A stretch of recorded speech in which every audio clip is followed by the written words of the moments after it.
ஆமாமா, எவ்வளோ பெருசா இருக்குது பாரு. செம்ம பயங்கரமா இருக்குது இந்த இடமே. அம்மா எவ்வளோ பெருசுடாப்பா. இது ரொம்ப பயங்கரமா இருக்குதுப்பா. டேய் இதுல 165 ஃப்ளோர்ஸ் இருக்குதுடா, தெரியுமா? என்னது 165 க்ளோஸ் இருக்கா? அது க்ளோஸ் இல்ல ஃப்ளோர்ஸ். அது ஏன் அப்படி சொன்னா அதிர்ச்சியில் தப்பாக சொல்லிட்டேன். ஃப்ரெண்ட்ஸ், உங்களுக்கு ஒன்று தெரியுமா? இந்த புர்ஜ் கலிஃபா வந்து கட்டுறதுக்கு 6 வருஷம் ஆயிடுச்சான். 6 இயர்ஸ் ஆயிடுச்சான். ஓ, 6 இயர்ஸ் ஆச்சா? அதனால இவ்வளோ பெருசாக இருக்குது பில்டிங்கு. இந்த பில்டிங்கை பார்த்தாலே தெரியுது, இது வானத்தே தொட்டுறோம் போல இருக்குது. ஆமாம், வானத்தை தொட்டுறோம். ஏன்னா இதான் world's tallest building.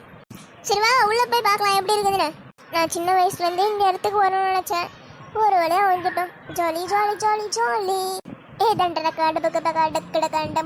Jolly super jolly. Burj Khalifa டாப்ல நம்ம வந்துட்டோம். ஃப்ரெண்ட்ஸ், இதுதான் ரொம்ப ரொம்ப டாப்பான ஃப்ளோரு. இதுதான் வேர்ல்ட்ஸ் டாலஸ்ட் பில்டிங். இங்க இருந்து எல்லாம் பார்க்கும்போது ஏதோ எறும்பு மாதிரி இருக்குது. நான் ஆசைப்பட்ட மாதிரியே வந்துட்டேன்.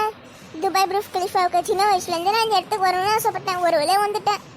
மனுஷனால் போக முடிஞ்சா வானத்தில் இவ்வளோ தூரம் பில்டிங் கட்டலாம். இதுதான் டாப்பஸ்டான ஃப்ளோர். இப்போ நம்ம இருக்கிறது 165 ஃப்ளோர். டே ஏன்டா தப்பா சொல்கிற? 165 ஃப்ளோர், 165th ஃப்ளோர். இந்த பிளேஸ் ரொம்ப அமேசிங்கா இருக்கு. இங்க இருந்து கீழே பார்க்கும்போது ரொம்ப பயமா இருக்குது. அதே நேரத்துல கொஞ்சம் ஜாலியா தான் இருக்கு.